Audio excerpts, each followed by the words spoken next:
Majora's Mask, Chapter 54, The Man Behind the Masks, Part 2. The last day was dreary.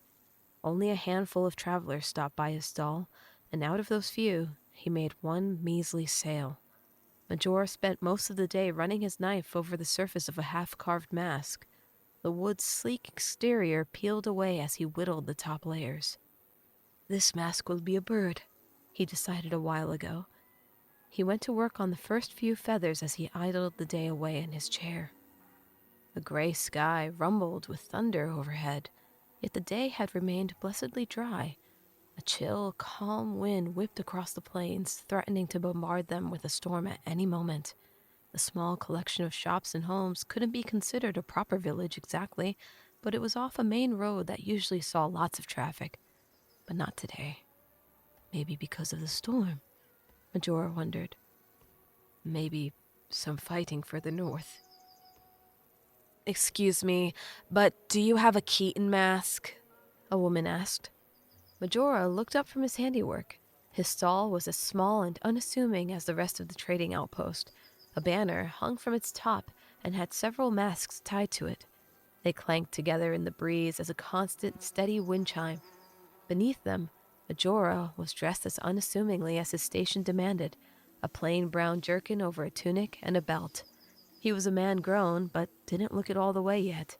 His dark eyes squinted to complement his customer-facing smile. His red hair had grown unruly in recent years. Majora studied the middle-aged woman standing before him. "Why does everyone always ask for a Keaton mask?" Majora thought. "I'm afraid I don't," he said. "I only make custom masks here." "But, Mommy, I want a Keaton mask!" A small child pleaded beside the woman, looking up at his mother desperately. "Stop begging like that," his mom said, sighing. "Sorry, he wants what every other kid wants. So original." The child frowned. "I understand," Majora said, returning his smile. "Sorry I wasn't able to help you."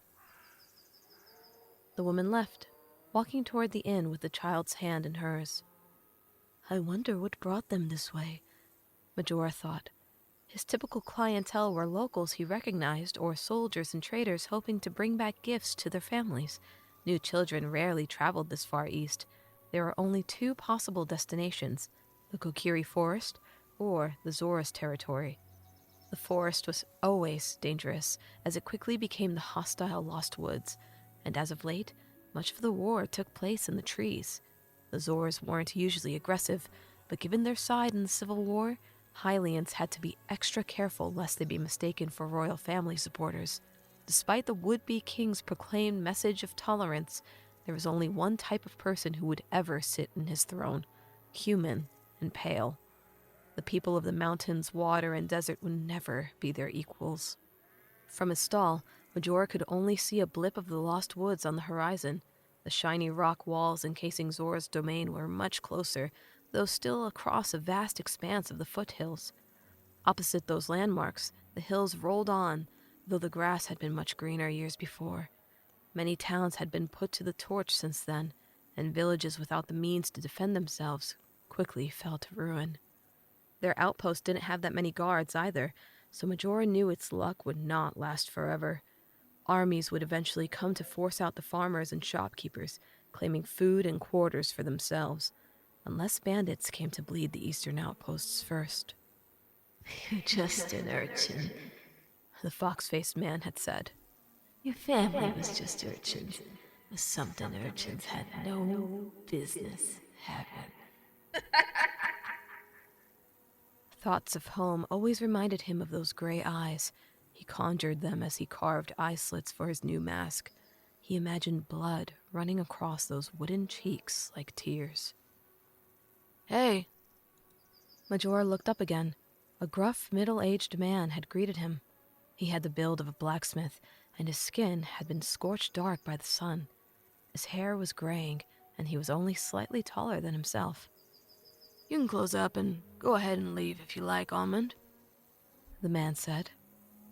Almond. Even then, That false name sometimes caught Majora off guard. His village had been burned to the ground 11 years ago, and still, the lies he used to protect himself felt strange. No one would raise an eyebrow over a simple village boy named Onmund, but Majora Dial is supposed to be dead. That last name had brought a bandit raid to his village, so he'd plucked one from his wide selection of deceased childhood friends instead. There was only one person in the world that knew his true name. "Thank you," Majora said as he collected his masks.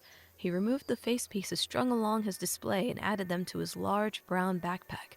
A wide selection of other masks currently stuck out of it. He wrapped the delicate ones carefully until the bag threatened to burst. He needed a bigger one soon. The large man named Charmand watched. He'd taken Majora in some time ago, and at first, Majora had worked as a farmhand. Until he learned how profitable mask-making could be, he thought. He'd been grateful. Mask-making made him feel closer to a home in a past that no longer existed. Majora might never take a stage and compel an audience to believe his stories again. There was no place for such frivolity in the midst of war. But he could still bring joy and excitement to others in this small way. Of course, mask-making for money was only part of his life, the part that lived with Charmand in the second story of his house. Occasionally, he left the small village and Onmund behind. "Can I leave my bag here again?" Majora asked, slinging the heavy thing over his shoulders. He always had to bend over under its weight, and he wondered if he'd have a crooked back by the time he was 30. "Of course," the strong, aging man named Charmand said. "That room's yours. You never have to ask, no matter how long you're gone." Majora smiled. "I shouldn't be too long." "You might reconsider coming back," Charmand said, looking around the humble outpost of wooden buildings. "I don't suspect we'll be here too much longer. The fighting's only getting worse."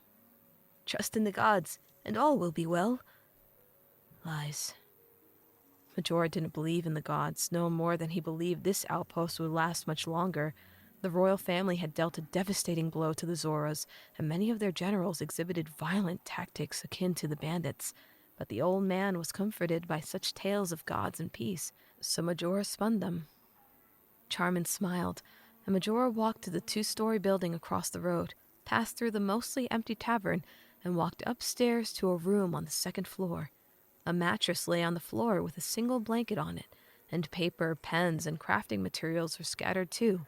He undressed himself as he pulled out his black attire, donning his dark robe last.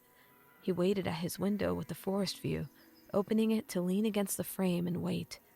Eventually, a small white speck flew toward him. Majora smiled. All his anxieties about the war melted away as his fairy flew into the room.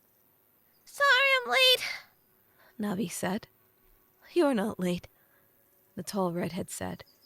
He secured his bag of food, water, matches, and maps he'd prepared days ago. His hand also went to the weight of the sheathed dagger on his belt in case they encountered soldiers or looters.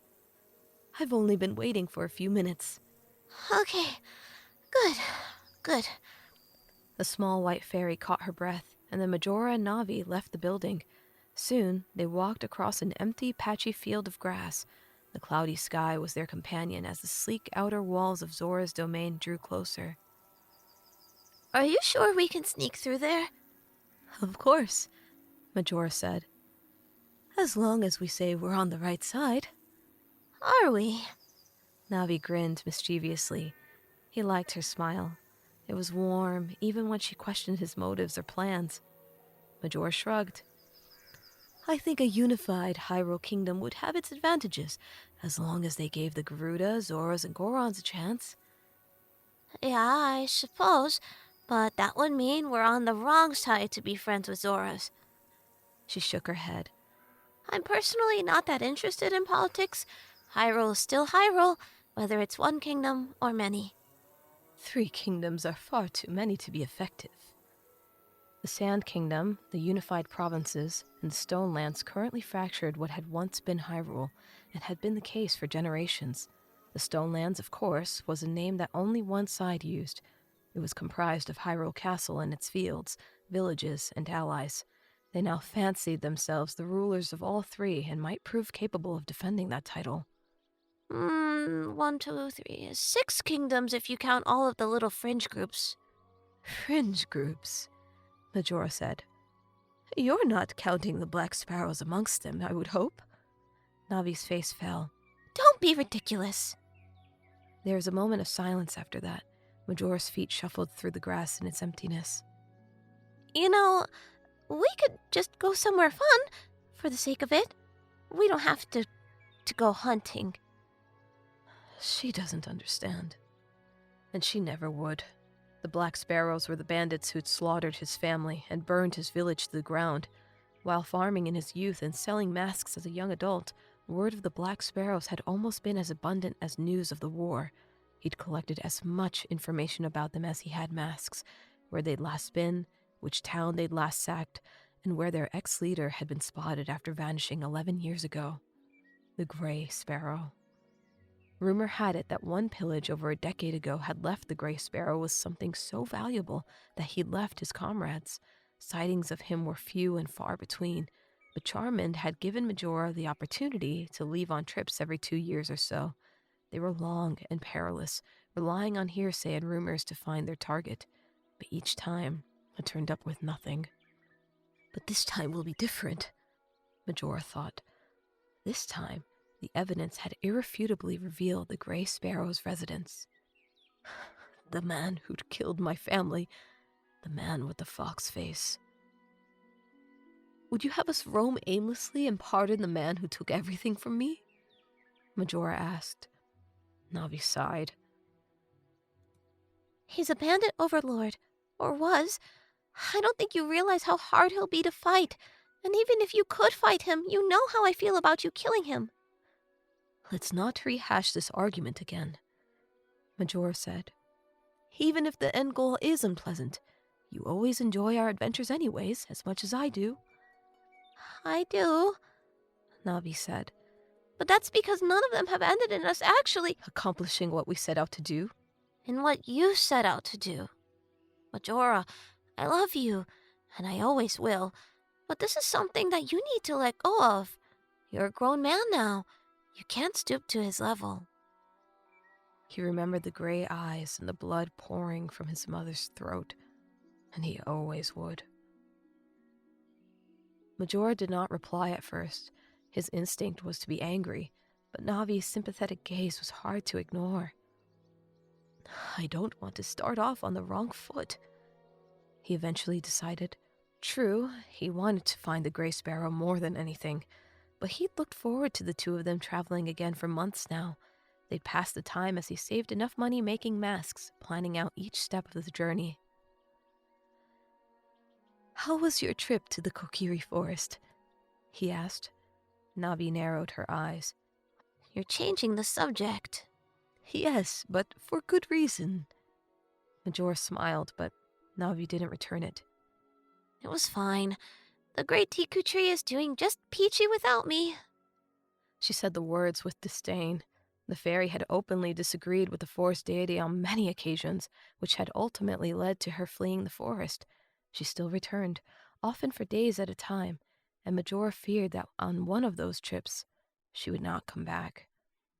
Even though that would never happen, Navi had chosen him over those secluded forest people. The great Tiku tree doesn't know what he's missing out on, Majora said. Finally, Navi returned his smile.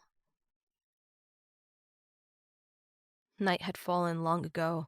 So high in the mountains, all Navi and Majora could hear was their crackling fire and the whistling breeze. Death Mountain's trail had bent inward to provide them a bordered clearing, offering them camp for the night. The terrain was universally brown and rocky. A sheer drop was on the other side of their camp's natural wall. Majora sat against one of those barriers on the softest pile of dirt he could find. The fire kept the high-altitude chill at bay, and its flames reflected off his water bottle lying nearby. Navi lay beside him, staring into the fire too. Hyrule's border isn't off, Majora thought. Their destination would be close on the other side. Eventually, his fairy broke the silence. Do you remember Sticks and Stones? Majora smiled. Of course, that was my favorite.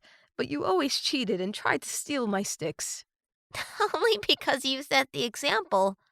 Navi said, flying into his shoulder playfully. Majora laughed.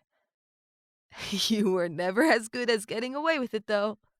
Navi rolled her eyes and returned to the fire, but Majora didn't look away. Whatever happened to those days? Navi asked. I guess I grew up. Navi's expression darkened. Yeah, growing up. A crime punishable by expulsion from the Kokiri forest, or as the great Deku tree would have it.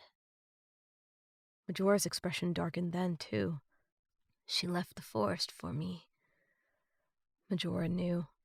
True, she visited from time to time, but it was no longer her home.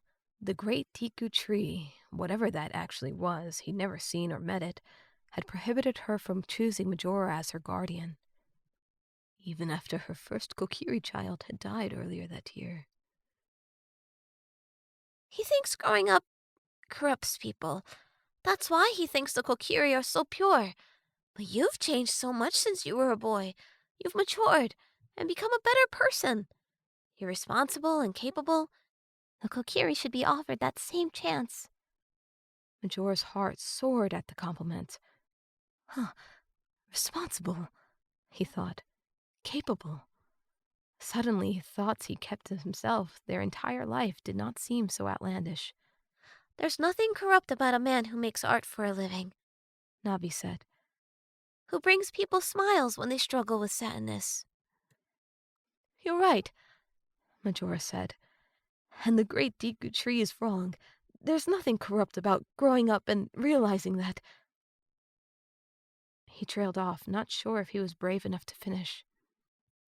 Navi's brow furrowed. Majora? He threw caution to the wind, leaned forward, and kissed her. For a moment, her outer shell of light became his whole world as her small lips lightly pressed against his. Then Navi pulled herself away. Even from within her light, Majora saw the look of horror on her face. Majora, you... She trailed off, unable to finish. Majora's heart sank. I'm sorry. You kissed me, Navi said. The young man was shocked to hear her words laced with contempt. That's not okay. I'm a fairy and you're a Hylian. You can't... We can't...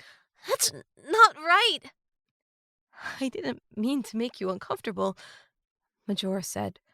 Suddenly, he felt like a little boy again, frightened and alone. This isn't about my comfort. If people found out about this, they'd have you hanged or jailed or, I don't know, banished. A fairy and a Hylian can't love each other like that. It's not allowed. Navi. Majora found the will to remain calm and swallow his feelings. This is my fault, he thought. Her talk about laws regarding who they could or couldn't love seemed like a deflection. All that mattered was that she was flustered, uncomfortable, and embarrassed. It was a mistake, he said. I'm just tired, that's all. Let's go to sleep. Navi did not reply. She kept herself turned away toward the fire. So Majora turned away too, curling himself onto the ground with his blanket. Eventually, she offered a parting before she went to sleep herself. Good night, Majora. The young man feigned sleep. He turned over her words in his mind. If people found out about this, they'd have you hanged or jailed or, I don't know, banished. Majora winced. He conjured the fox-face's man's words again, too. It's just a knife, and you're just a little urchin. Gutting urchins ain't a crime. Majora considered his true character traits. Deranged child who liked the evil characters, urchin who deserved a gutting, and criminal to be executed for forbidden failings. Responsible and capable suddenly felt as fickle as the thin mountain air. I should have died that day, Majora thought. Thankfully, purpose still sang in his blood, and that purpose was to kill. His dagger would soon find the fox-faced man's heart. Across Hyrule's northern border, the forest trees were plentiful.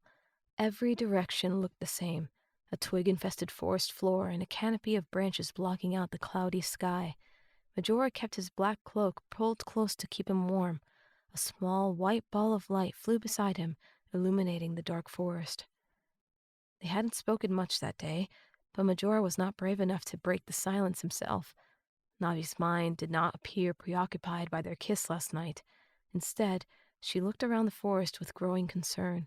The Kokiri forest and Lost Woods were the only wooded regions she was used to. You said we're looking for a cliff? Navi asked. Yes, he said, overlooking a sea. A sea, right. Navi sounded skeptical, and Majora couldn't blame her.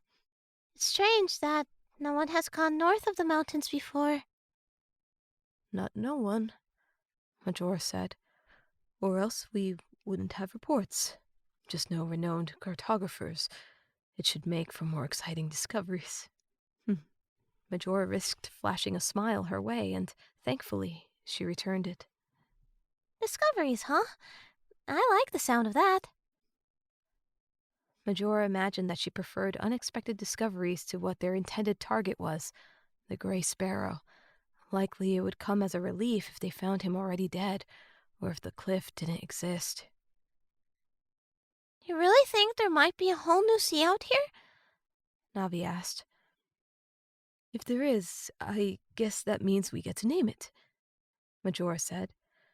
What do you think about Majora's Bay? More like Onman's Bay. I swear the number of times I've almost called you Majora in front of Charmin is ridiculous. Well, I'm glad you haven't. That would be uncomfortable. Do you think you'll ever tell him who you really are? Majora shrugged. What's the point? Everything that was Majora died a long time ago. That's not true. You're still Majora Dial. You can't forget that. Suddenly, a memory caused Majora to stop in his tracks. He stood in a field with his father, looking at the sunset. Did you stub your toe? Navi asked. Majora shook his red head. No, I'm... A branch snapped, interrupting him. Majora and Navi spun around, and a dark shape disappeared behind a nearby tree. Majora drew his dagger as he exchanged a glance with Navi. He crept slowly toward the hidden figure. As he rounded the tree, his boots hardly sounded on the twigs. Years of wielding stealth and guile on his adventures made him a natural. All was silent, and he wasn't surprised when a thick arm shot out to punch him. Majora stepped aside and used the attacker's force against him. He guided the man forward with his momentum until he fell. He crashed with an oomph as the breath was knocked out of him. Majora fell on top of him and held the blade at his throat as the would-be assailant looked up in fear. But his eyes shone blue. He was dressed in a familiar black rogue's attire, but the man was not his target. His face was not fox-like, and he licked his lips nervously. Please, the man said, squirming ever so slightly with the dagger at his neck. Don't kill me. I meant no harm. I promise. Who are you? Majora asked, pressing the cold blade down. Navi remained a silent observer, though her worry was apparent. Why are you here? My name's Rohan. I promise I didn't mean no harm. I just needed to get away. Get away from what? The war, the fighting, the Black Sparrows, all of them. I knew I wasn't going to last much longer in the kingdom, so I went elsewhere.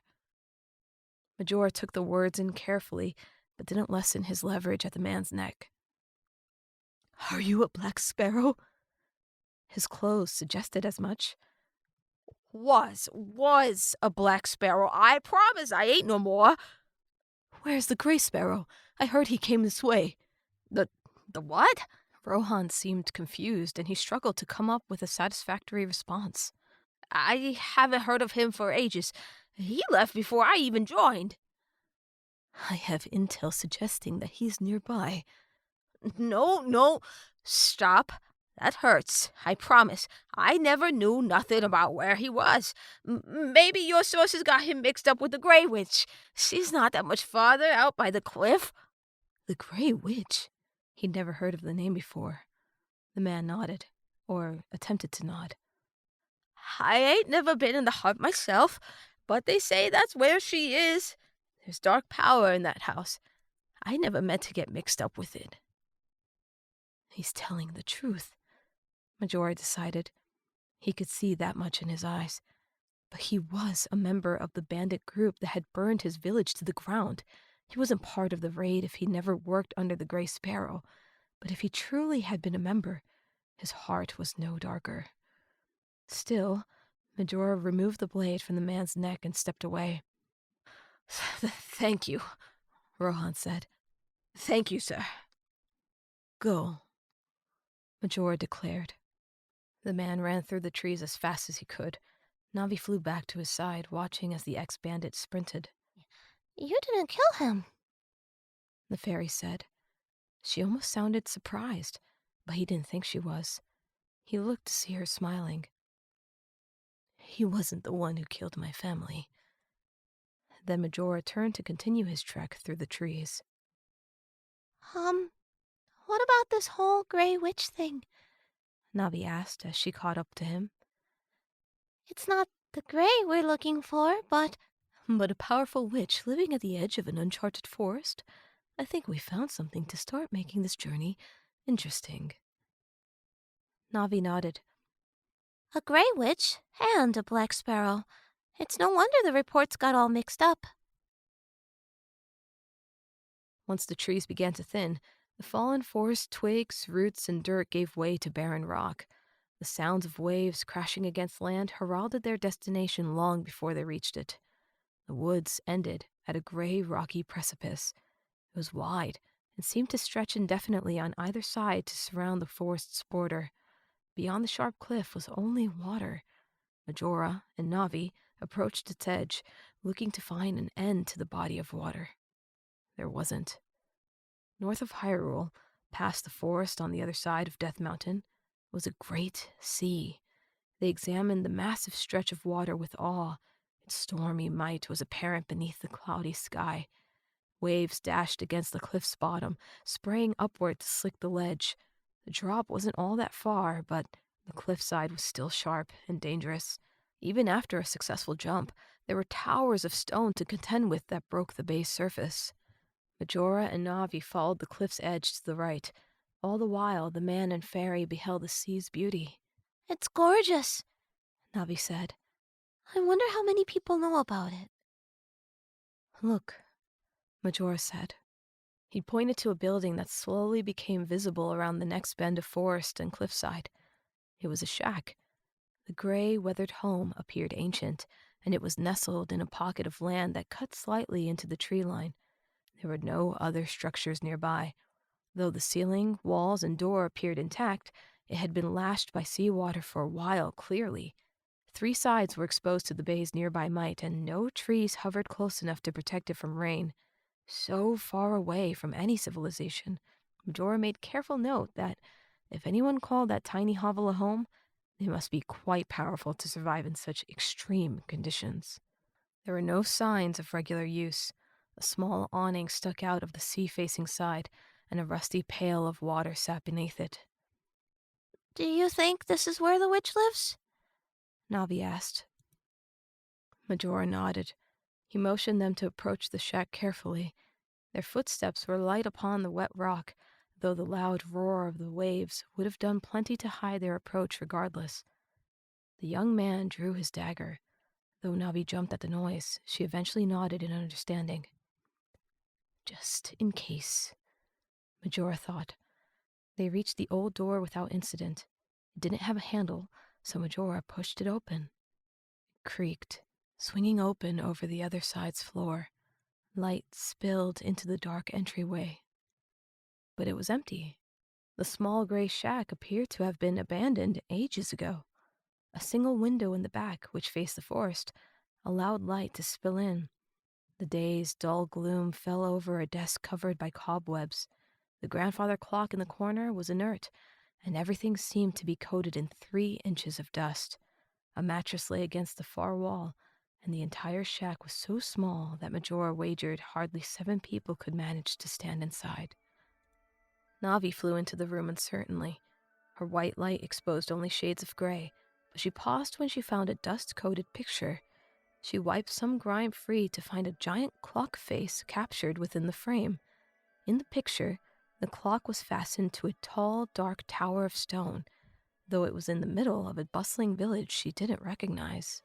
Well, Navi said, turning back to her companion. at least we found a place to sleep tonight. Majora almost agreed, but his next step creaked against a dark rug. He gently lifted it. It was heavy. Dust filled his nostrils as he dragged it aside. He managed to restrain a cough.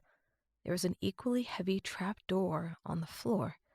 Majora bent to grasp the iron handle and pulled it open. More dust spun as he disturbed the room's decayed filth.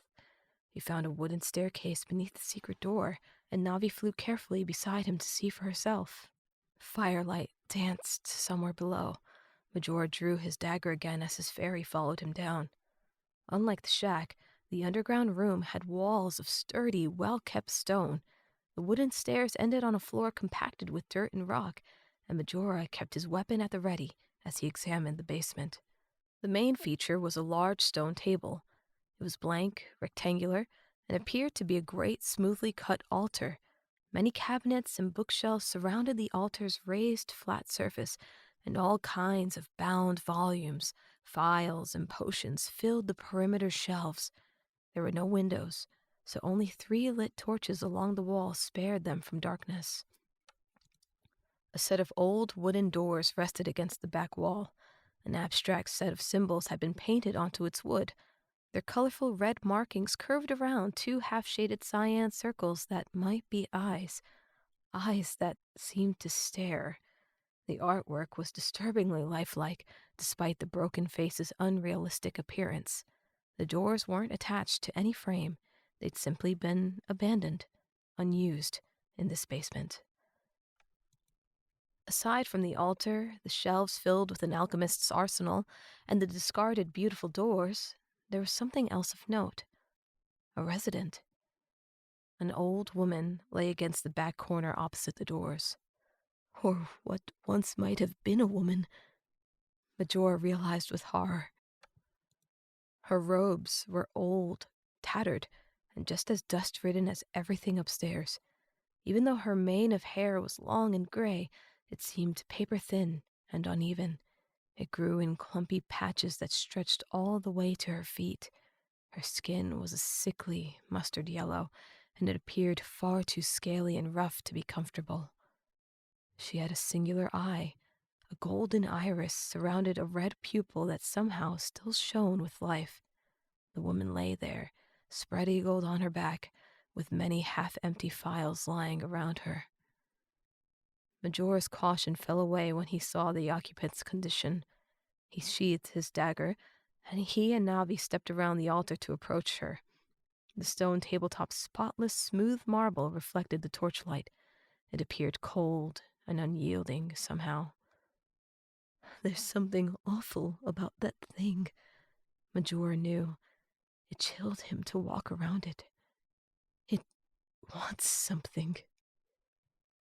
The old crone across the room stirred at their presence. She lifted her head for her single eye to find them. A smile spread across her dried lips. Visitors. Her voice was as ancient and weathered as everything else. It trembled with a resigned confidence. The firelight reflected something else, however, behind them. Majora turned to find another piece of furniture against the same wall as the staircase. It was a piano. The beautiful piece of art held much more grandeur than the painted doors. The instrument was made of a fine, dark brown wood. 3 rows of keys would be level with the player, but instead of its strings resting horizontally with the top, they ran upward, along the wall until they reached the ceiling. No case covered the strings, exposing them to the basement air. to remain so clean without protection. Someone must attend to them regularly. Majora turned back to the crone. Are you the Grey Witch? She chuckled. The Grey Witch. She paused, stirring ever so slightly with either exhaustion, pain, or profound indifference. Majora couldn't tell which. The woman appeared to have exited some deep slumber at their approach. That's not a very kind name. My hair hasn't always been gray. It used to be golden long, long ago. Sadness passed briefly over what human features remained in her face. She kept her golden red eye leveled upward at them. Navi's face was crestfallen as she spoke. Are you hurt? He recalled Rohan's words. I ain't never been in the heart myself, but they say that's where she is. There's dark power in that house. I never meant to get mixed up with it. Majora was not fearful of the witch or the altar's obvious power, however. He was intrigued. Hurt? The Grey Witch said with a snark. Dying, more like. I gave up many things in my quest for power, and those sacrifices have finally caught up with me. There's one final trick in here that might save me, but I'm too weak. I don't think I can pay the price. It's too steep. Steeper than all the others combined. The witch's eye seemed to burn into Majora's, as if she searched for something. The young man turned away, daring to place his hand on the nearby altar stone. It was cold, and it was also alive. He felt its chill subtly working through his flesh as if it too searched. I know why you are here, the Grey Witch said. My human sight may have gone many years ago, but I see other things now. Majora dared to look at the crone once more. You seek the Grey Sparrow, but instead you have found the witch. A witch no longer, it seems, Majora said. If you're too afraid to pay another price to save your life. Power's lingering, phantom touch was everywhere in this room. It filled him with confidence. This is what I was meant to find, he thought. I'm about to become who I'm meant to be. Magic had always fascinated him, but he lived in a world where rupees, steel, and blood ruled. He never truly believed it could be wielded by men, but he could feel it in this room. Something within him stirred for the first time. The witch's smile grew wider. Spoken like a charlatan who understands nothing of the arcane. Majora balked but kept his cool otherwise. However, if you want to find your sparrow, your instinct is correct. Paying this cruel price is the only way you ever will. Majora's head shot up. How? He stepped closer to the crone. What is this magic? Majora? Navi said uncertainly, but the red-headed man paid her no mind. A magic that will allow you to reach the light within all living things, the witch said, and bend it to your will. That light will then become a tool at your disposal. How is that possible? Majora asked.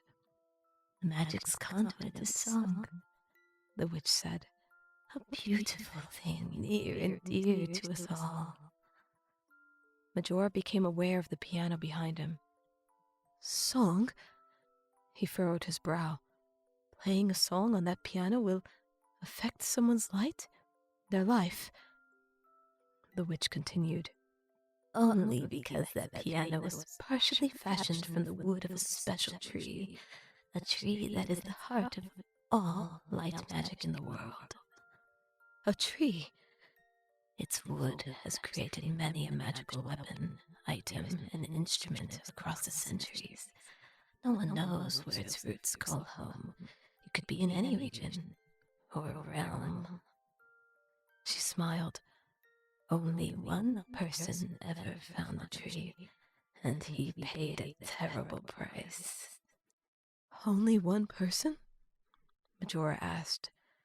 How could all of these weapons have been made from wood that one person carried back? That piano is huge. Because reaching this tree physically, as only one man has ever done, is not the only way to acquire its wood. The tree reaches out to heroes worthy of its magic.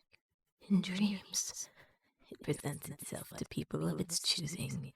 When wood is taken from its bark in one of these dreams, they awake with it in their hands. This way, the tree keeps its location a secret and protects itself, while also providing the tools it deems necessary to protect the light. Majora turned to the wooden doors across the room. Are those woods made from the tree too? The witch nodded. A matching pair exists in a realm of darkness, a realm where only shadows stroll about, and where this piano came from. The magic in that land is strange. Those doors used to be a portal between our world and that one, but a crucial piece is missing. A twin set of doors exist in the realm of shadows. One cannot travel between them, though, unless a wooden shard from its twin is in their hands. The Grey Witch's words swam in Majora's head. It was all so much to process. The words sounded like gibberish. A magic tree, a light in all of us, a realm of darkness. This talk was beyond his understanding, yet he felt the heavy presence in this room, which meant at least some of it was true. So if someone pays this price, Majora said, they can use the piano to manipulate the light energy in others? Yes, The Grey Witch said. Anyone can strike its keys, but unless the price has been paid, the right notes will not come to its user. What is the price? Majora asked. His eyes flashed to Navi's, and he saw something unexpected. Fear. His first instinct was to argue. Don't you see the potential here? He thought. How could any of this be a coincidence? But he swallowed those retorts. The crone, for once, lost her smile. She looked away as she gave an answer. A name, she said. A name? Majora said. He didn't understand. You've clearly given up so much in your life, always sacrificing more to get power. Your hair has turned gray, you've lost one of your eyes, your skin is scaly and yellow, and now you're dying, yet you were too afraid to give up your name? The Grey Witch's head remained lowered. It is a dark price, a terrible price. There is power in a name, for no matter how much I give up or who I pretend to be, I still have my true name. I still have myself. She smiled. Maria, it has not been spoken in eons, and yet now, on my deathbed, it brings me comfort. Her smile faded, and a tear escaped to roll along her cheek. It sounds so sweet on my tongue. Majora frowned. Such a small price, he thought, for such a great power. This woman was a fool. If I pay the price, I'll learn a song that can help me hunt down the Grey Sparrow. He paused. If it can reach the light in others, could it also heal you? He remembered what the witch had said in the beginning, that she had one more trick that might be able to save her life. The witch perked up at the word heal. The piano song will only come to one who does not have a name. The instrument will become your identity instead, and it will be with you always. But there is only one way to get rid of a name. You must sell it to a demon. Majora's eyes widened. He felt Navi's fear grow. The altar, The Grey Witch said. I built the shack around it and brought the piano here to carry out the deed myself. But I couldn't.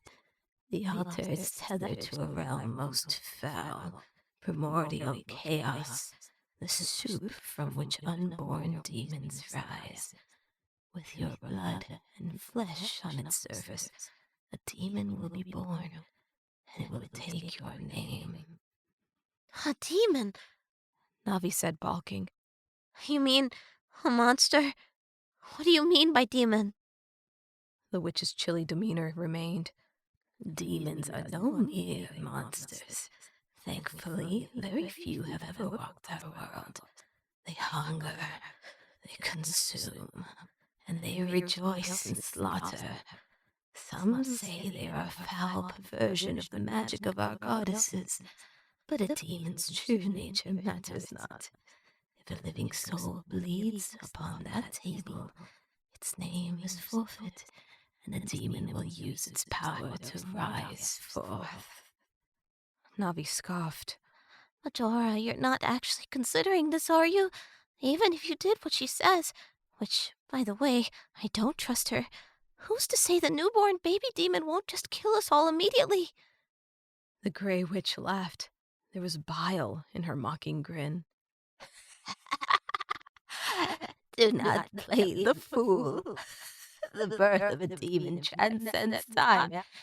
If Majora offers his name to a dark spirit, then it could theoretically be born now, but not in this room. It could also be born 7 years into the future, or millions of years into the past. The demon takes your name, but then it goes to find a way to enter the world on its own. Navi still didn't understand. So if he gives up his name to a demon and it's born years ago, then we could change the past? The witch cackled even harder. You truly are a foolish fairy, aren't you? A demon's nature transcends our very understanding of reality.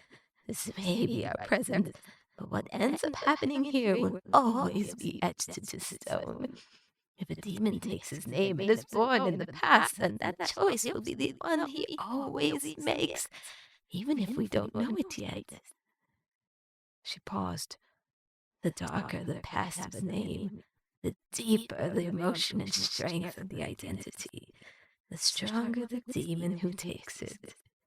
If you do give up your name, and you end up in the same time period as the demon, then your fates will be inescapably bound as one. You will not recognize your name ever again when used to reference you. You will, however, understand the demon's new name, but you will never know it as once your own. No matter how witty or clever you are, you will be incapable of piecing together your name's new home. You will be giving up the deepest part of yourself. Majora watched the witch with a resigned silence, which was all Navi needed for her worst fears to be confirmed. You can't be serious, Navi said. You can't! If all of this is real, then she's right. That is a truly dark, terrible price. You can't give up who you are for anything. You just can't! Navi, Majora said, with all the care she'd earned as his dearest companion. The Grey Sparrow killed my mother and my father. He burned my town to the ground, stole my childhood, and destroyed everything I'd ever come to know. My very being's purpose is to kill him. It's not a name, and I rarely use my real one anyways. He paused. I don't care if I sell my name to a demon. I still won't forget who I am. It's just a word. Tears pooled in Navi's eyes. Your name isn't just a word, Majora. I've made up my mind. He turned to the Grey Witch. I'm ready. Majora! the fairy said. The choice is not mine to make, The crone said, dismissing him with her hand. She seemed disappointed. You know what to do. Majora drew the dagger. Majora, you can't! The fairy flew to stop him, but he battered her away. Navi watched with horror, eyes wide and wet. Please, your entire being isn't just revenge. You have me. He remembered their days running through the woods and playing sticks and stones. He thought of the kiss by the fire. And he remembered how she'd pulled away. You won't lose me, Navi. I'll still be here when it's done. Please, you can't. In that moment, Majora realized that Navi was the only one in the world who knew his name. Everyone else who had was dead. Majora held his dagger's edge carefully. He watched the firelight dance off its shining surface and felt the altar's darkness before him. He drew the blade quickly against his palm and then pressed his blood-streaked skin against the surface. The wound stung as he kept his hand firmly on the table. He dropped the dagger beside himself, waiting. The gray witch groveled into her corner, but Navi did not abandon her companion. She watched, come what may. Then, that chill he'd felt earlier wormed its way into his cut. He felt it crawling like an insect into his skin, into his flesh, and Majora's first instinct was to pull his hand away. But he didn't. He kept his blood and flesh pressed into dark magic's facade. That heavy, icy presence wriggled its way through his veins, seeping its way into his chest. All breath left his lungs. His mind rang, and his skin tingled. He felt cold, so very cold. The parasite leached upon his warmth like death itself. He collapsed onto the table while the basement spun. When all willpower left him, he slid off the altar. His head banged into the table, and he landed on his back at the altar's feet. Blood ran along his arm and forehead now, and the world pulsed with a horrid red haze. Majora! He heard Navi scream from somewhere amongst the ringing. I just want you to always remember who you are, Papa had said. He could feel the sun on his skin, and he saw the rolling fields sprawled before them. The village was beautiful beneath the colorful evening sky. We all have times in our lives when we struggle with who we are. Navi still screamed in the distance, but he could no longer hear her. But you're also Majora, Majora Dial, and you can't ever forget that. He remembered his dad's smile. Eventually, the coldness subsided, though warmth was slow to return to his blood. His shaking faded, and his vision returned. He stood carefully, afraid to use the table as support. That parasitic presence had left him, but he could feel it lurking within the altar still. For the next victim, he thought. His breathing returned, slow and steady.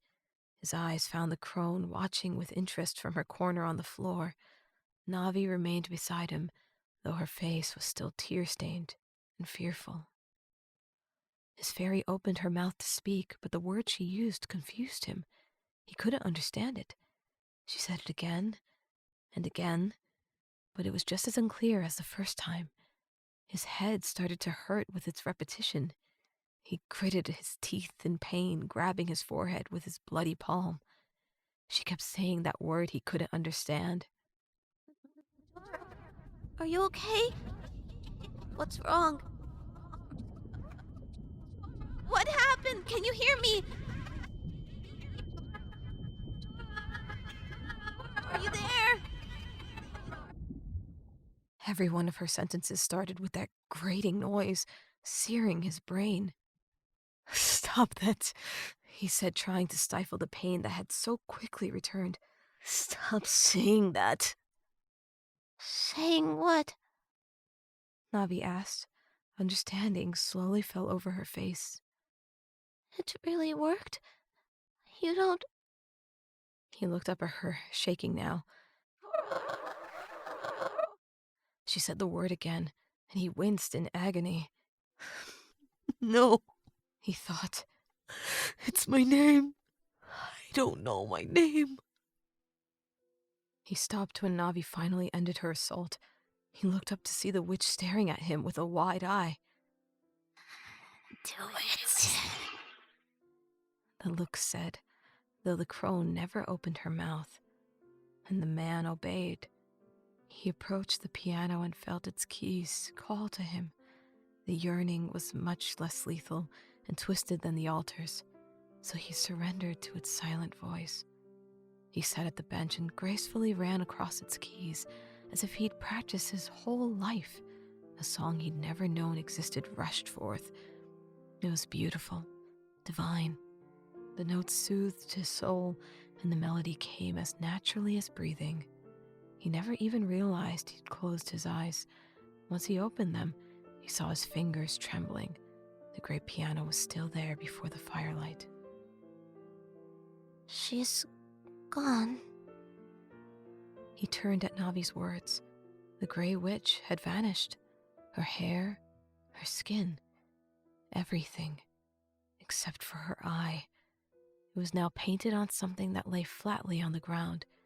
He stood from the bench and walked past the blood-stained altar. The gray witch was now a mask. It was white, except for the eye's golden iris. A red pupil stared up at him. I healed her, he realized. He bent to pick up the mask where a person had once been, holding it in his palms. I took her light, and I can use it now. He repeated the witch's words and knew they were true. Everything she said was right. She only saw truth. Navi spoke again, but it was that word he could not understand. His name. He looked away from her, turning instead with reverence to his new weapon. The mask of truth, said the mask salesman.